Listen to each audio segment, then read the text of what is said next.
This is Randa for On the River Table, coming at you with another edition of Movie Reviews and Observations number 230. Sorry for being hoarse. I worked the Cubs convention all weekend.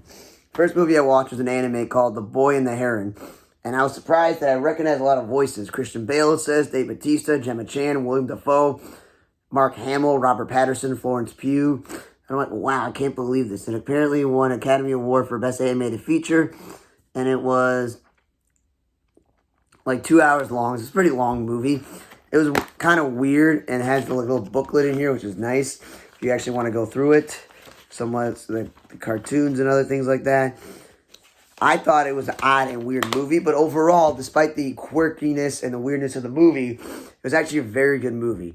I thought it was an interesting story about a boy dealing with the loss of a mother, dealing with his father moving him for work and having a new stepmother and a new potential sibling, but then dealing with the repercussions of being like growing up and taking care of stuff. So it was an interesting story, coming of age story for him to like be a man and save the day in the end. And it was not bad. It was just, I said, a little bit too long, a little bit odd throughout the movie, especially when you're watching this movie and you like see photos of the heron. You're like, cool, it's a bird. But then when you look at the heron itself, there's actually some like creature in there with this big giant nose, and you're just like, that's kind of weird. It just like destroys the cool looking heron and stuff like that. And then there was like dimensions and things like that where you're like, okay, cool.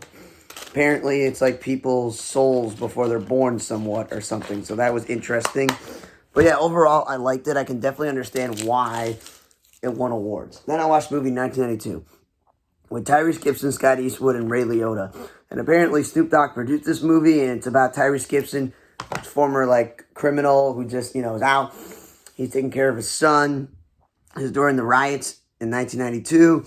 Found the Rodney King verdict. So, LA was a mess then with fires and looting. Just a chaos because, the African American community was not happy whatsoever with the verdict. And if I were them, I wouldn't have been happy with the verdict either. So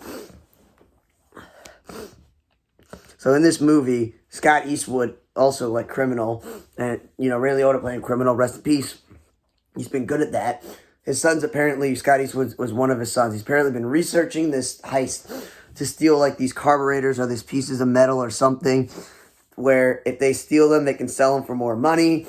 Ray Liotta has his own goons, but then Scott Eastwood has a friend and his brother, and they think it's a great time to go rob this place because all these riots are happening. And guess what? Chaos ensues.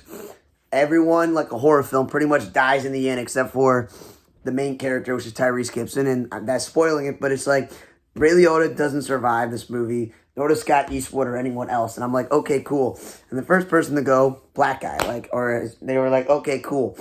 It was, no offense, Snoop Dogg, this wasn't really that great of a movie. It was okay.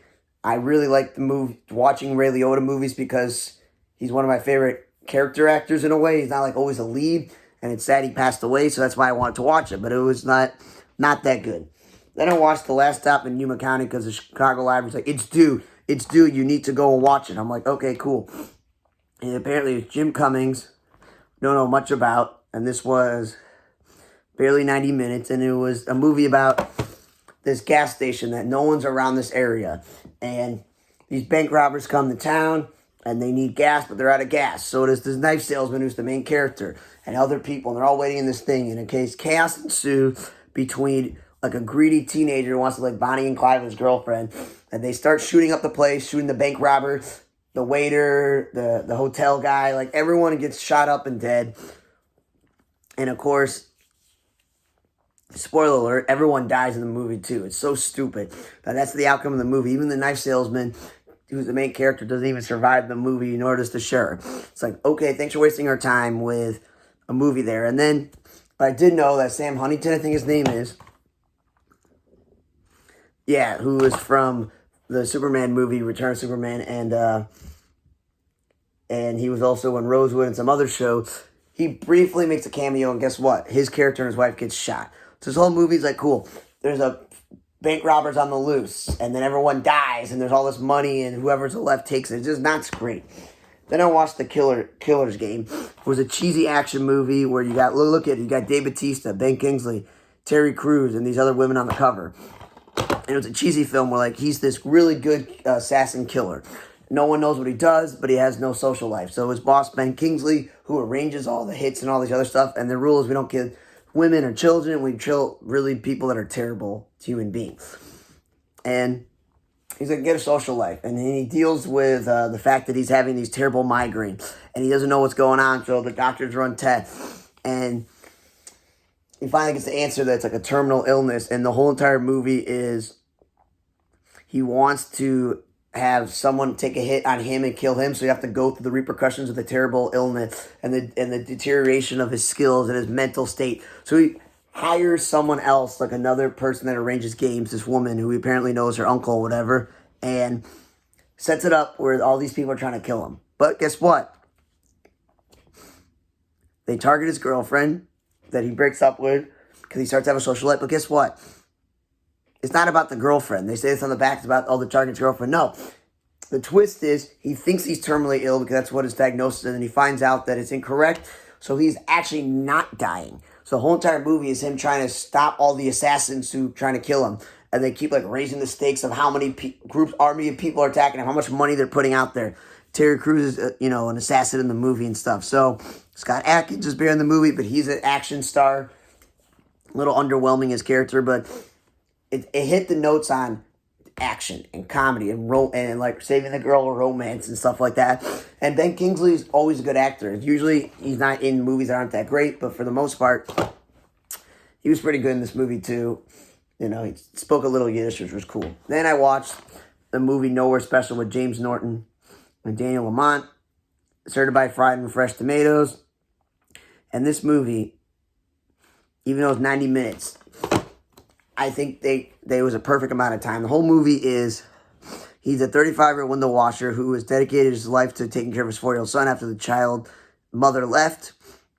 But he finds out that he has this, again, terrible illness that he's gonna die. And so the whole movie is his goal is to find that perfect foster family for his son.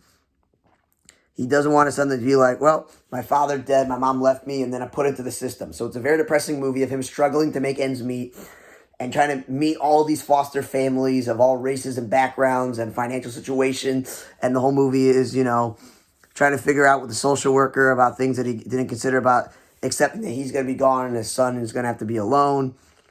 So it was very depressing and sad. Even the ending was. Not going to spoil it, but still very sad. Little plot twist in the end, and it was a good movie. But I will say this. I think the best movie that I watched, despite the weirdness and oddness, is The Boy in the Hair, and the anime was really good. Just minor details about it that were like, eh. And I would say Nowhere Special because it was a really well put together movie, not too long. And The Killers came with a cheesy action film. I definitely wouldn't pay to see 1992, even for the Ray Liotta aspect, or Last Stop in Yuma County. So thanks again for listening to another edition of Movie Review Observation number 230 for Under the Table. I'm Radar. See you guys next time.